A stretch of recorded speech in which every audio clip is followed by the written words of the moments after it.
Bismillahirrahmanirrahim. Assalamualaikum warahmatullahi wabarakatuh.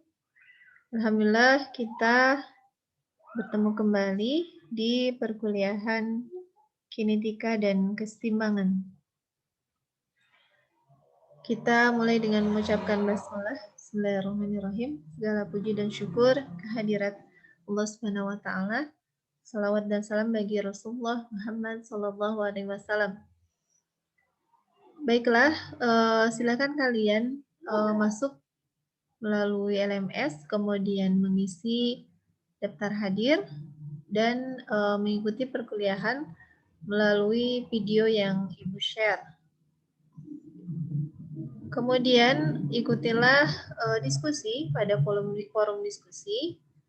Jika ada hal-hal yang kurang kalian pahami, maka bisa bertukar pikiran dengan sesama teman di forum diskusi, dan Ibu juga tentu saja akan memberikan pendapat atau jawaban jika memang ada hal-hal yang perlu Ibu jelaskan pada forum diskusi.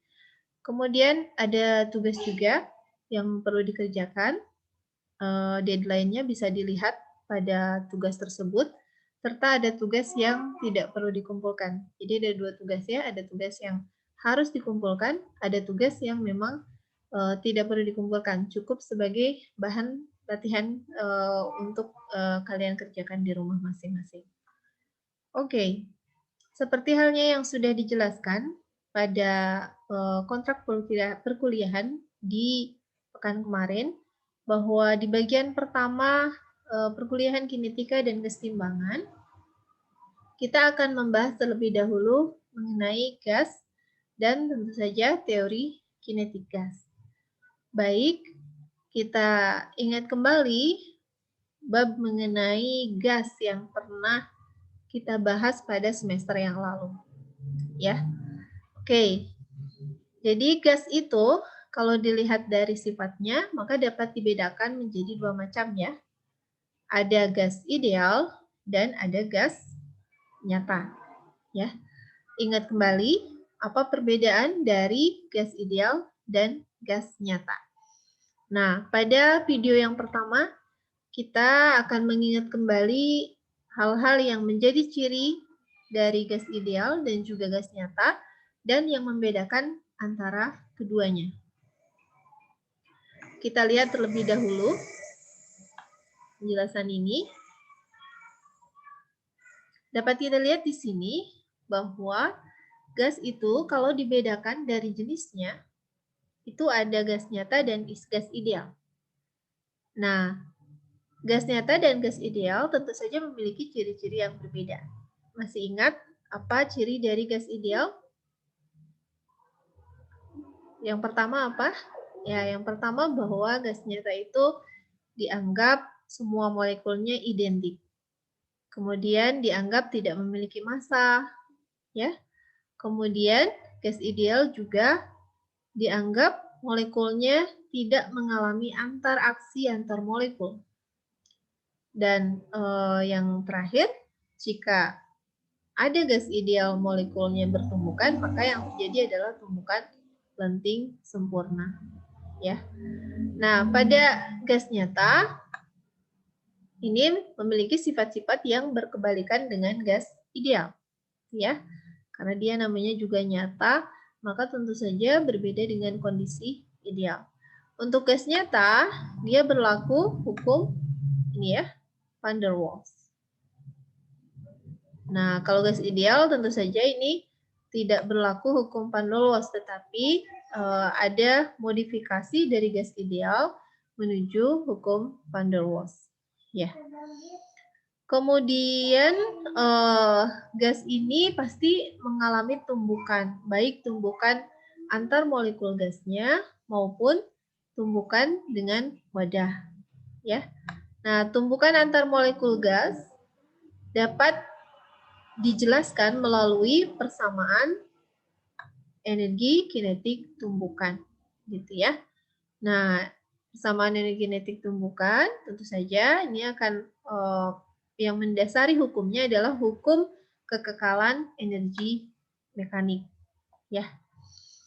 Nah, teori kinetik gas itu akan membahas mengenai yang pertama adalah kecepatan molekul gas itu bertumbukan dan frekuensi tumbukannya, gitu ya. Nah, teori kinetik gas juga ini nanti akan didasari atas jalan bebas rata-rata serta viskositas gas, ya. Nah, keadaan gas itu ada yang memang benar-benar berbentuk gas, gitu ya. Ada juga memang gas yang bisa dicairkan, tentu saja dalam keadaan tekanan yang sangat tinggi, ya. Contohnya adalah gas alam atau LNG, ya, yang biasanya diberikan tekanan yang sangat tinggi, baru dia kemudian wujudnya menjadi cair.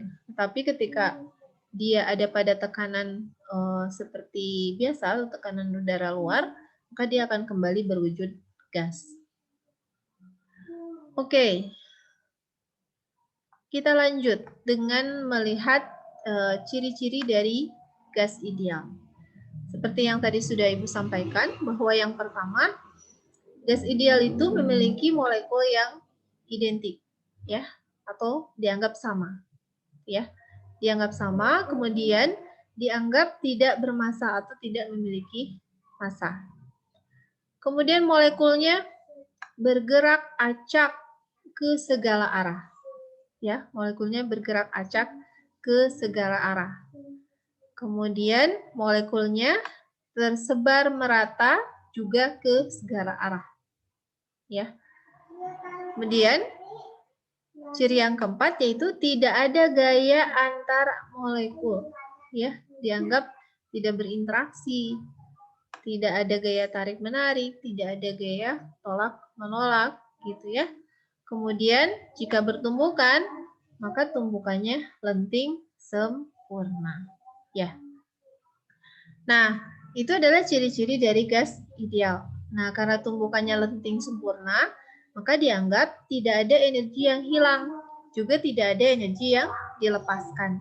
Maka, ya, oleh karena itu, gas tersebut dianggap sebagai gas ideal. Ya. Persamaan keadaan untuk gas ideal yang dirumuskan oleh Boyle-Charles dan Avogadro ini sudah sangat kita kenal, yaitu P kali V sama dengan nRT. Ya, kalau diilustrasikan, gas ideal itu ya seperti ini. Gitu ya. Seperti ini. Jadi dia molekulnya identik, bergerak acak sama ke segala arah, gaya-gaya yang bekerjanya, kemudian dianggap tidak ada interaksi, kemudian jika bertumbukan maka lenting sempurna. Bisa dipahami ya, ciri-ciri dari gas ideal. Nah, kemudian apa yang membedakan gas ideal dan gas nyata?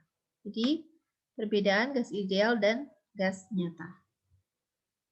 Yang pertama adalah gas ideal tidak memiliki gaya antar molekul. Nah, tidak memiliki gaya antar molekul tadi ya.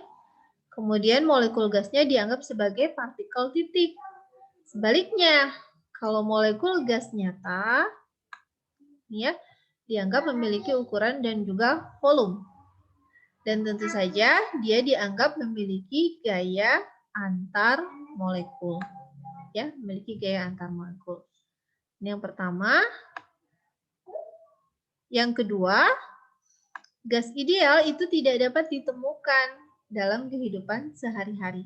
Karena dia adalah prototipe ya, adanya di laboratorium dan harus diberikan perlakuan-perlakuan tertentu sehingga dia dianggap bersifat ideal. Ya. Tapi gas berperilaku dengan cara ini pada suhu dan tekanan tertentu. Katanya, kapan pada suhu yang sangat tinggi dan tekanan sangat rendah, maka suatu gas akan berperilaku menyerupai gas ideal. Kemudian, perbedaan yang ketiga adalah gas cenderung berperilaku sebagai gas nyata dalam kebalikannya tadi, tekanan tinggi, suhu rendah. Maka si gas ini akan berperilaku sebagai gas nyata. Kebalikannya, gas nyata akan berperilaku menyerupai gas ideal pada tekanan rendah dan suhu yang sangat tinggi. Ya, jadi ideal suhu tinggi, tekanan rendah. Kemudian persamaan perbedaan yang terakhir yang keempat adalah gas ideal berhubungan dengan persamaan VV sama dengan nRT sama dengan NKT.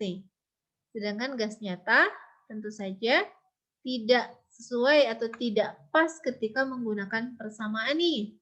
Sehingga harus ada faktor koreksi yang digunakan untuk persamaan keadaan gas nyata. Ada beberapa persamaan keadaan gas nyata yang sudah kita pelajari, diantaranya ada persamaan gas Van der Waals, kemudian persamaan Bartolot, Riedrich, dan sebagainya. Ya, baiklah, inilah video pengantar untuk mengingat kembali perbedaan antara gas ideal dan gas nyata. Nanti kita akan melanjutkan dengan teori kinetik gas. Terima kasih. Assalamualaikum warahmatullahi wabarakatuh.